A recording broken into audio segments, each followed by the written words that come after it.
Solenidade de todos os santos, in nomine Patris et Filii et Spiritus Sancti. Amen. Troiba da latare Dei,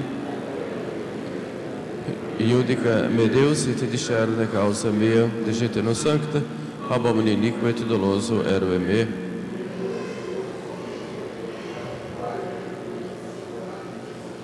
Emite lucem tuam et veritatem tuam, ipsa me deduxerunt et aduxerunt in monte sanctum tuum et in tabernacula tua.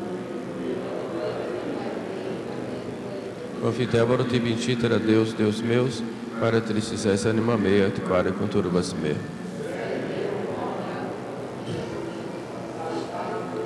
Gloria Patri et Filio et Spiritui Sancto. Introibo ad altare Dei, adjutorium nostrum in nomine Domini. Confitio Deo Omnipotente, Beata Maria, Semper Virgine, Beato Michael Arcangelo, Beato Ioanne Baptiste, Sanctis Apostolis Petra de Paulo, omnibus sanctis et vobis fratres, quia peccavinimis cogitatione verba et opere. Mea culpa, mea maxima culpa. Ida pregora Beata Maria, Semper Virgine, Beato Michael Arcangelo, Beato Ioanne Baptiste, Sanctus Apostolis Petra et Paulo, Omne sanctus et vos fratres, orare pro me a Domino Deo nostro.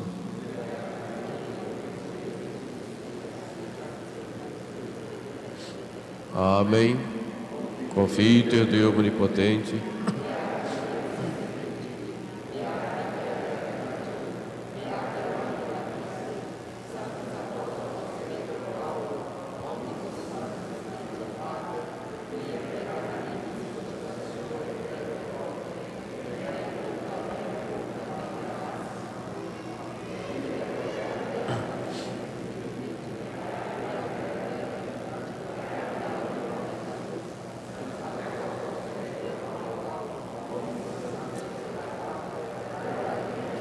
Miseriato vestri, omnipotens Deus, et dimissis peccatis vestris, perducat vos ad vitam aeternam. Indulgentia absolutionem et remissionem peccatorum nostrorum, tribuet nobis omnipotens et misericordias Dominus. Deus tu conversus vivificabis nos. Ostende nobis Domine misericordiam tua. Domine exaudi oratione mea. Dominus vobiscum. Oremos.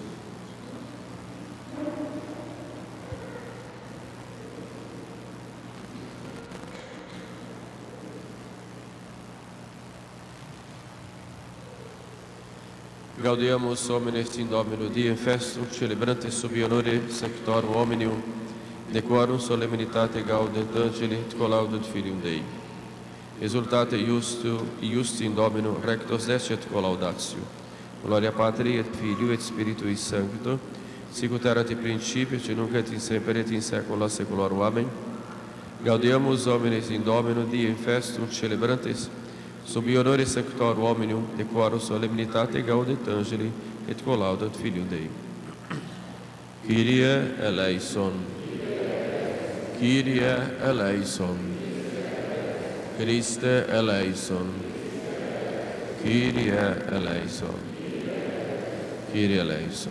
Gloria in excelsis Deo, et in terra pax hominibus bone voluntatis, laudamus te, benedicimus te, adoramos te, glorificamos te, gracias agimus tibi, propter magna gloria tuam, nomine Deus, Rex celestis, Deus Pater omnipotens, nomine Filii unigenite, Iesu Christe, Domine Deus, Agnus Dei, Filius Patris, qui tollis peccata mundi, miserere nobis, qui tollis peccata mundi, suscipe deprecatione nostra, qui sedes ad exteram Patris, miserere nobis, quoniam tu solus santus, tu solus Dominus, tu solus Altissimus, Iesu Christe, o Santo Espírito, em glória Dei Patris. Amém.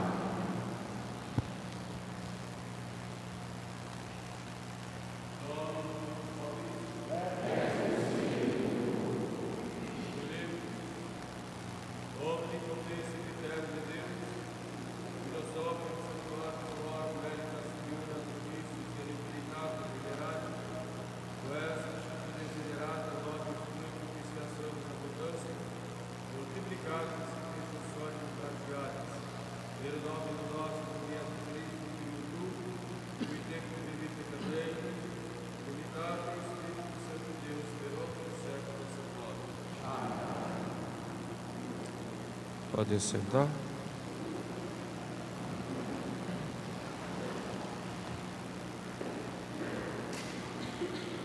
Leitura do livro do Apocalipse de São João. Naqueles dias eu, João, vi um outro anjo que subia do lado onde nasce o sol. Ele trazia consigo o selo do Deus vivo e com voz forte gritou aos 4 anjos que tinham recebido o poder de causar dano à terra e ao mar: não causeis dano à terra nem ao mar, nem às árvores, até que tenhamos marcado com o selo a fronte dos servos de nosso Deus. Eu ouvi o número dos que tinham sido marcados. Eram 44.000 de todas as tribos dos filhos de Israel. Da tribo de Judá, 12.000 assinalados. Da tribo de Ruben, 12.000 assinalados. Da tribo de Gade, 12.000. Da tribo de Aser, 12.000. Da tribo de Neftali, 12.000. Da tribo de Manassés, 12.000. Da tribo de Simeão, 12.000. Da tribo de Levi, 12.000. Da tribo de Issacar, 12.000. Da tribo de Zabulon, 12.000. Da tribo de José, 12.000. Da tribo de Benjamim, 12.000 assinalados com o selo. Depois disso eu vi uma multidão imensa, que ninguém pode contar, pessoas de todas as nações, tribos, povos e línguas. Estavam de pé diante do trono e do Cordeiro, vestiam túnicas brancas e traziam palmas na mão. Todos proclamavam com voz forte: a salvação pertence ao nosso Deus, que está sentado no trono, e ao Cordeiro. E todos os anjos que estavam de pé em volta do trono e dos anciãos e dos 4 seres vivos prostravam-se com o rosto por terra diante do trono e adoravam a Deus, dizendo: Amém. Ao nosso Deus o louvor, a glória, a sabedoria, a ação de graças, a honra, o poder, a força pelos séculos dos séculos. Amém.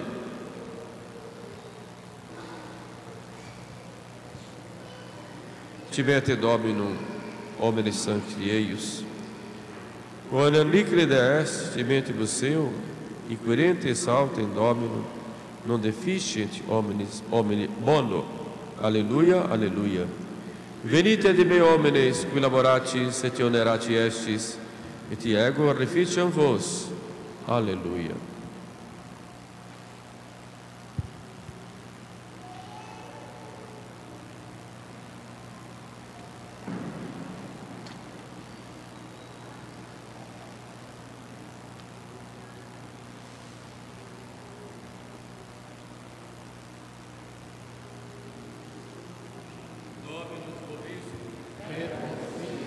Sequência Santo Evangelho segundo Mateus.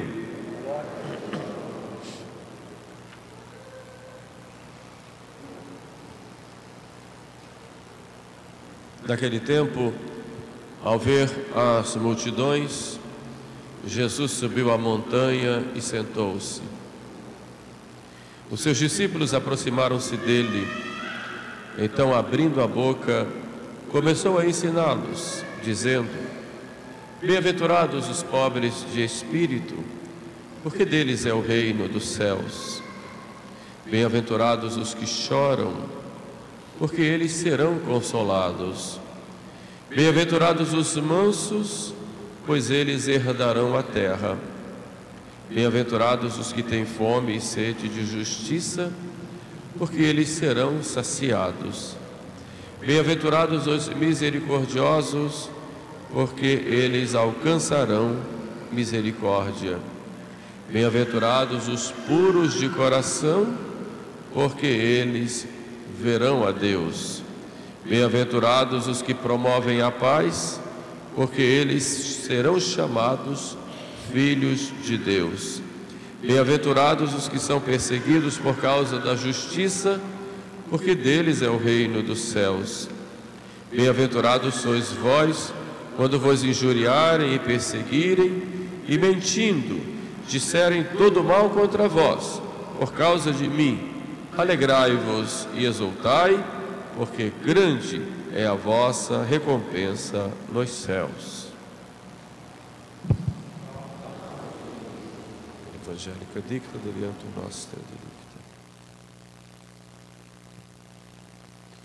Podem sentar um pouquinho.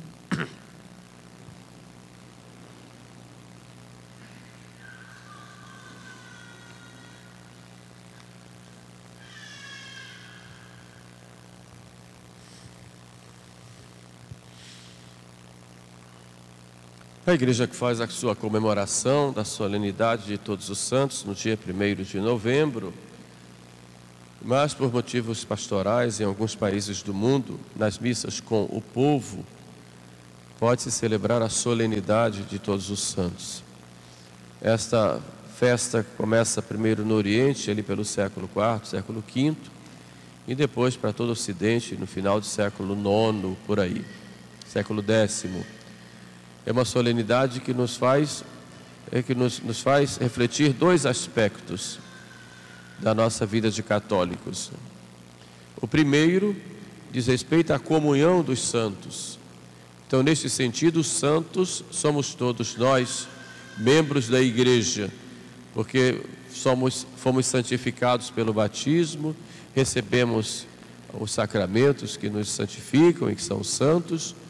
Nosso fundador é santo, somos membros de seu corpo místico, portanto, os santos aqui têm um sentido mais geral, os membros de toda a igreja, seja da igreja que está aqui na terra, igreja militante ou peregrina, que somos nós aqui, enquanto estamos nessa vida, seja a igreja triunfante, os santos que estão nos céus, canonizados ou não, e seja a igreja militante, padecente, as santas almas que estão no purgatório, no seu período, no seu tempo de purificação, são santas, mas ainda não podem ter a posse de Deus, nem a visão beatífica, vão lá, mas estão ainda nesse tempo de purificação pelos pecados perdoados quanto à culpa, pelas penas devidas, penas temporais devidas pelos seus pecados.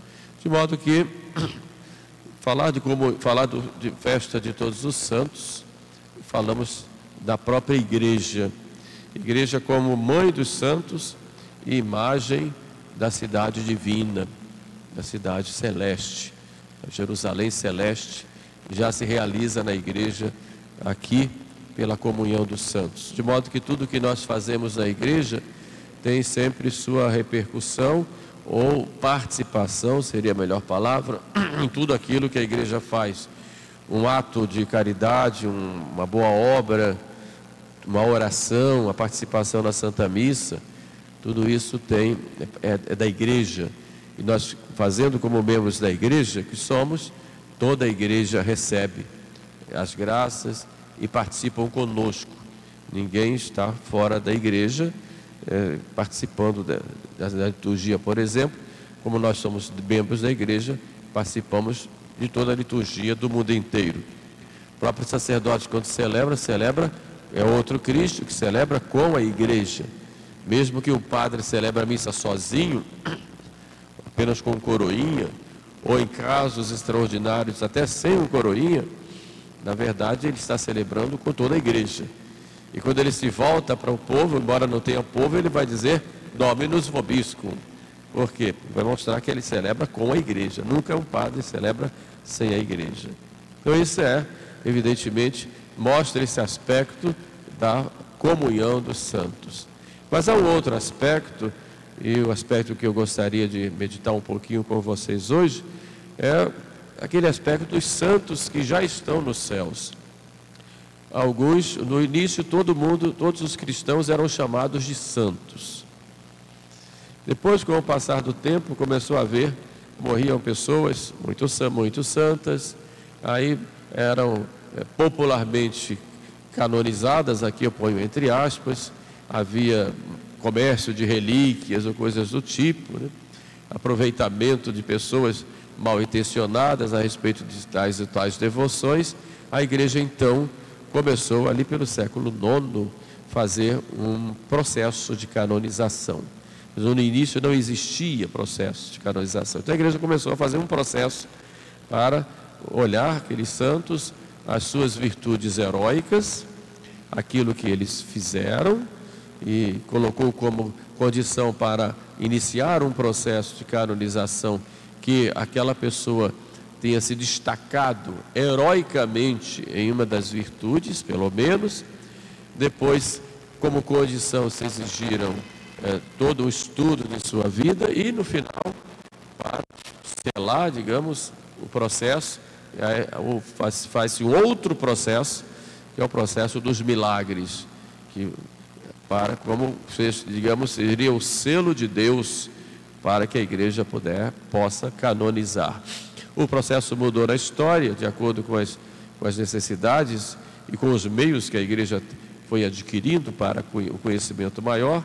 O fato é que, quando chega na canonização, nós temos aí um fato dogmático em que se imprime a infalibilidade pontifícia como fato dogmático, porque ele coloca para que todos possam, toda a igreja possa venerar como um santo.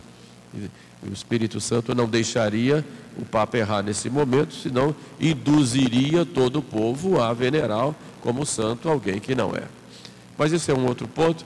Há muitos santos que estão nos céus e não foram canonizados, realmente a maioria, tanto chefes de família, tantas donas de casa, crianças, jovens, velhinhos, velhinhas, todos estão no céu. Então hoje, na festa de todos os santos, nós estamos assim honrando todos esses santos, os conhecidos, canonizados, mas também aqueles que são desconhecidos. São Bernardo, quando vai fazer um sermão seu na festa de todos os santos, ele começa com uma pergunta: para que servem os louvores e as glórias que nós damos aos santos? Para que serve esta solenidade desse dia? E depois então ele faz uma reflexão respondendo a isso. Primeiro, os santos não precisam de nossas honras. Eles não precisam. Já têm as honras deles nos céus. A glória dos santos é viver a glória de Deus. Participar da glória de Deus é a glória dos santos. Mas os santos são glorificados por nós, para nós. Porque os santos nos apontam para o céu. São aqueles que viveram como nós vivemos hoje, tiveram as dificuldades que nós tivemos hoje, que nós temos hoje, suportaram tentações, muitos sofreram, muitos foram martirizados, outros não, pelo menos no sentido tradicional da palavra, mas todos tiveram o Evangelho vivido. E uma característica de todos os santos era a humildade. Embora fossem muitos santos, reconheciam que não eram. Os santos eram humildes, reconheciam a sua pequenez, a sua fragilidade, e por mais vida de oração que tivessem, por mais vida espiritual profunda que tivessem, todos, sem exceção, se reconheciam grandes pecadores. E muitos foram verdadeiramente, se nós olhamos a história dos santos, né, todos eles, nós vamos ver que há essa luta contra o pecado. O próprio São Bento, por exemplo, que luta contra o pecado, contra a tentação. Um São Francisco de Assis, que foi muito pecador, e que depois, quando tem a graça da conversão, como muda e quer viver essa radicalidade do Evangelho. E quanta penitência e sacrifício fazia São Francisco por causa dos seus pecados e para viver essa radicalidade do Evangelho. Um Santo Agostinho, que foi um homem cheio de pecados e depois teve a graça da conversão, depois escreve sobre isso no seu livro das Confissões e mostra lá, quando confessa, desde criança, e vai falando a sua história desde menino, e diz tão pequeno e tão pecador. Portanto, os santos são os grandes perdoados por Deus, mas procuraram imprimir em si o Evangelho, viver o Evangelho na prática, sobretudo as bem-aventuranças, que é o caminho que Jesus Cristo nos mostra para sermos santos. No Sermão da Montanha, Jesus diz: sede perfeitos como vosso Pai Celeste é perfeito. E aí a gente fica perguntando, mas você é perfeito como o Pai Celeste é perfeito? E aí Santo Tomás explica a perfeição como homens, como pessoas humanas.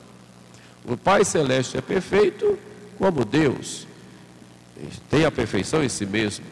E o homem é perfeito na medida em que se une a Deus, porque Deus nos criou para essa comunhão com Ele. E quanto mais nós nos unimos a Deus, nós vamos adquirindo a perfeição que Ele próprio nos dá. E toda a perfeição em nós, e toda a santidade em nós, é uma participação na santidade do próprio Deus, que é santo, e é o santo por excelência. Portanto, as bem-aventuranças evangélicas que Nosso Senhor nos mostra como caminho de santidade, na verdade, elas são praticadas por Ele, por Jesus, e nos coloca Ele como modelo de participação na santidade, Ele como homem, na santidade de Deus, Ele como homem, evidentemente Ele é Deus, mas nos mostra como homem o que é o caminho deste novo Adão, que cada um de nós é, restaurados pelo sangue de Jesus. Nas bem-aventuranças nós vamos ver lá, primeiro Jesus diz, bem-aventurados, e diz a condição para ser bem-aventurado, e depois diz um prêmio. Bem-aventurados os pobres de espírito, porque deles é o reino dos céus. Bem-aventurados os que choram, porque serão consolados. Bem-aventurados os puros, porque verão a Deus. Bem-aventurados os mansos, porque possuirão a terra. Bem-aventurados os que têm fome e sede de justiça, porque serão consolados. Bem-aventurados os misericordiosos, porque alcançarão misericórdia. Bem-aventurados os que promovem a paz, porque serão chamados filhos de Deus. Bem-aventurados sois vós, aí Cristo vai falar da cruz, que quando vos injuriarem, vos perseguirem, vos maltratarem por causa do meu nome, porque será grande a vossa recompensa nos céus. Então Nosso Senhor vai nos dando aí um programa de vida: pobreza, mansidão, promover a paz, misericórdia, lágrimas, pureza, justiça, e os prêmios já podemos começar a ter aqui na terra, mas seremos planificados no céu. É um programa de vida totalmente oposto ao programa do mundo. O mundo coloca como feliz exatamente o contrário daquilo que Jesus coloca.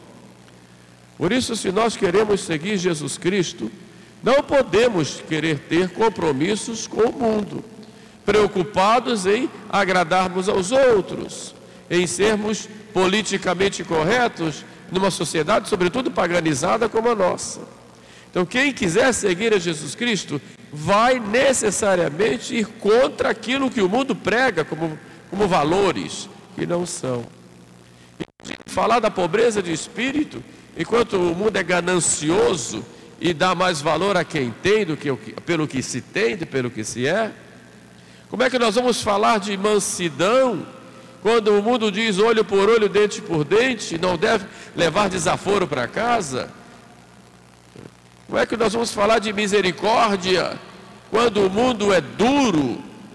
Embora o mundo pregue um liberalismo de que pode se fazer tudo, mas quando o mundo interessa, ataca embora com o dedo podre, mas ataca sobretudo a igreja e aos erros dos filhos da igreja, que muitas vezes cometem, nós cometemos. Então nós vamos ver que as máximas do Evangelho são totalmente opostas às máximas do mundo. E quem quiser se fazer amigo do mundo, diz a Sagrada Escritura, se torna inimigo de Deus. E aí vem aquilo que Jesus fala para nós aqui: vós estáis no mundo, mas não sois do mundo. E quando usa a palavra mundo, às vezes as pessoas ficam confusas, porque não falo do mundo que Deus criou, isso é bom. Também não falo do mundo todas as pessoas. Claro, há pessoas boas, pessoas que não são.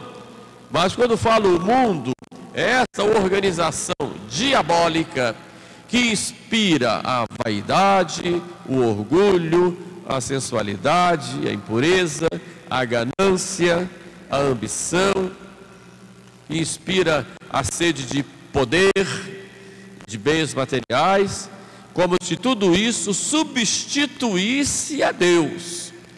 E como Satanás, ele se infiltra nas mentes e promete aos do mundo todas essas alegrias, que não são alegrias, o mundo se organiza. Então essa organização do mundo, inspirada pelo demônio, que tem os seus, que são comprometidos com ele, coloca um espírito totalmente oposto ao espírito do Evangelho, ao espírito de Cristo. Então este mundo organizado que corrompe o homem, o João Paulo II falava de estrutura do pecado, quer dizer, é uma verdadeira estrutura de corrupção do ser humano, que é cada vez mais rebuscada e vigilante para que todos realmente participem dessa estrutura. Este espírito do mundo que é inimigo de Deus, e é contra essa estrutura que nós católicos temos que lutar. Temos que ter coragem de sermos diferentes no nosso modo de ser, no nosso modo de agir, seguindo o que? Não a nossa cabeça, mas seguindo o que o Evangelho nos ensina, sobretudo aí nesse programa que Jesus nos dá, que é o programa das bem-aventuranças. É um grande desafio. E ser santo é ir contra essa estrutura do mundo. Imagine um São Francisco, quando apertado pelo seu pai, pressionado pelo seu pai, deixa tudo, até a roupa do corpo, e vai embora. É essa ruptura. Uma Santa Clara que sai de casa, o santo Stanislau Kostka, contra a vontade do pai, ele vai para o seminário, e depois o pai o persegue, e ele rompe com isso. E aí vamos vendo dos santos tantos exemplos claros. Outros tiveram suas lutas interiores, como o Santo Agostinho, que para romper com o mundo demorou. Quando ele foi lá, por exemplo, para os jogos, Alípio, que era o amigo dele: vamos, Agostinho. Ele: não vou mais, eu não vou mais. Vamos, Agostinho. Não vou mais. E Agostinho disse: tá bom, eu vou, mas na hora do jogo eu vou cobrir meu rosto com as mãos e não vou ficar vendo nada. Na hora da farra, estava lá Agostinho com as mãos no rosto. Mas a curiosidade é grande. É a vida nossa. Então, se nós fazemos, nós caímos, porque nós somos fracos. E precisamos, evidentemente, para vivermos o Evangelho, da graça de Deus. Sem a graça nós não podemos fazer nada. Nosso Senhor nos diz: sem mim nada podeis fazer. Então nós temos esse compromisso de santificação com a graça. Daí eu insisto com vocês: nunca passem um dia sem fazer oração. A oração é a nossa respiração. Todos os dias.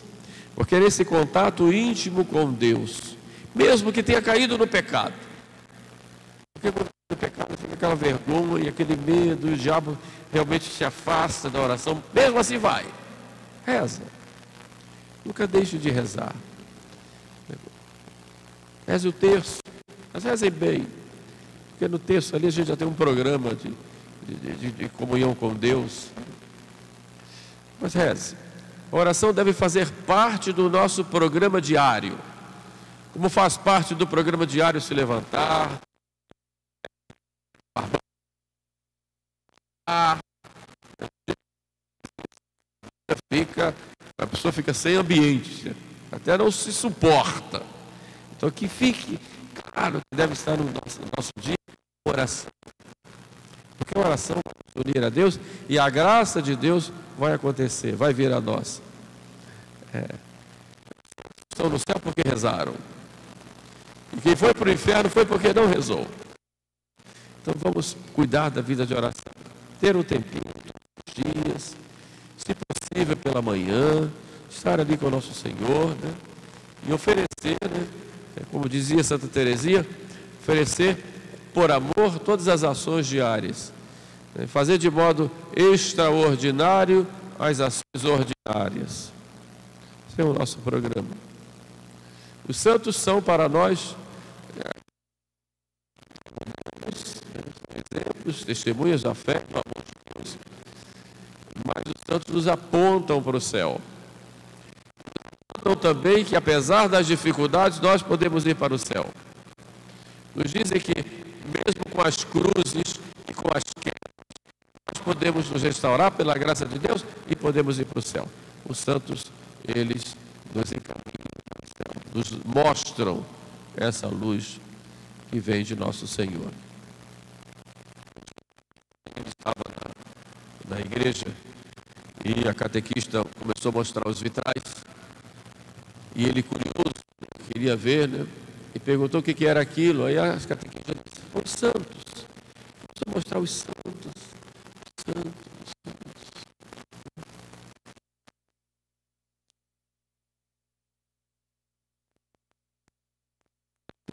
Perguntou às crianças, né? Aí o menino olhou para o alto: eu sei, os santos são aqueles que deixam passar a luz dentro da igreja, que faz a luz entrar dentro da igreja. Ele entendeu que era o vitral, né? Deixa entrar a luz. Os santos, eles trazem, né? Mostram essa luz de Deus. E o sentido do vitral é exatamente esse, né? Trazer essa luz de Deus que vem através dos santos para nós e nos iluminam. Portanto, com a graça de Deus, vamos firmes, sem desanimar, sabendo que nosso Senhor está conosco, né? Temos que buscar sempre a santidade. Imagine estar no céu, na companhia dos santos, na companhia de Nossa Senhora. Vai ser muito bom estar com Maria, contemplar Maria. Isso para sempre. É essa santidade que nós buscamos. Louvado seja nosso Senhor Jesus Cristo.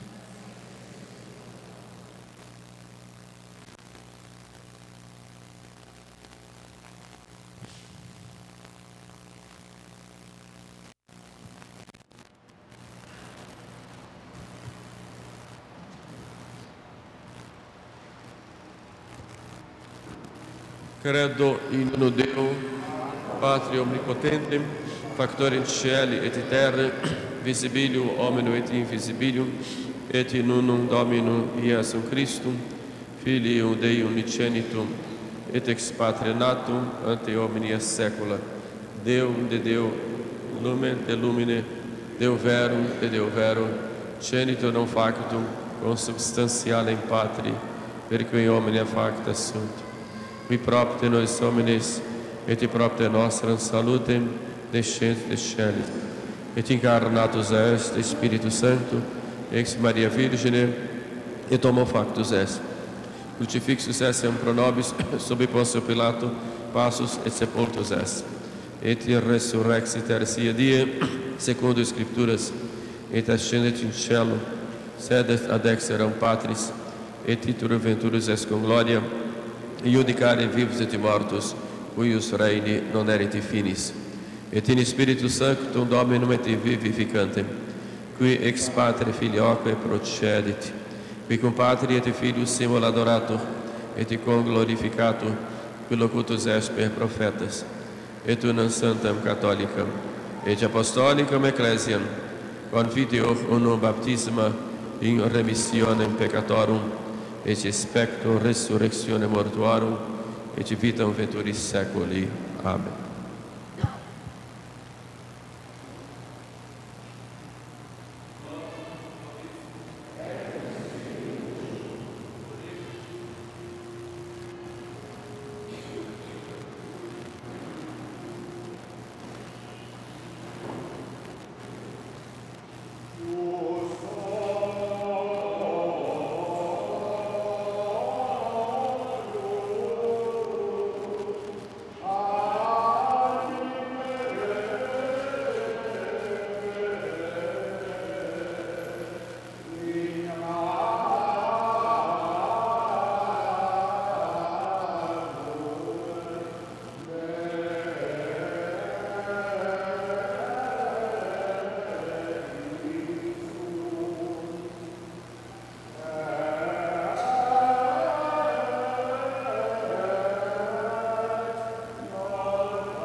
Inizio Santo Evangelii secundum Ioannem. In principio erat verbum, et verbum erat apud Deum, et Deus erat verbum, hoc erat principio apud Deum, omnia per ipsum facta sunt, et in ipsum factum est, nec quod factum est. Et vita erat lux hominum, et lux in tenebres luce, tenebrea non comprenderunt. Fui tomo missus ad Deo, qui nomen erat Ioannis, e che venti testimonio, ut testimonio per bere de lumine, tomras crederet per illum. Non erat ille lux et testimonio per bere de lumine, erat lux vera quae illuminat homine, homo vendetur mundo. Immundo erat immundus per ipsum factus est, mundus eo non cognovit. In propria vente sui eo non receperut. Quod autem receperunt Deum, dediteis potestatem filios Dei fieri, is qui credit in nomine eius, non ex sanguinibus, nec ex voluntate carnis, nec ex voluntate viri, sed ex Deo natis sunt. Et verbum caro factum est, et habitavit in nobis, et dividimus gloria meius, gloria quas unus unita Patri, pleno gratia de veritatis. Ave Maria, cheia de graça, o Senhor é convosco, bendita sois vós entre as mulheres, e bendito é o fruto do vosso ventre, Jesus.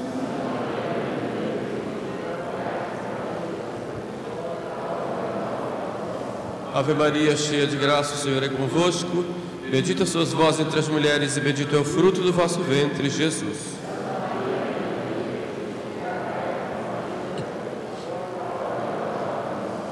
Ave Maria, cheia de graça, o Senhor é convosco, bendita sois vós entre as mulheres, e bendito é o fruto de vosso ventre, Jesus.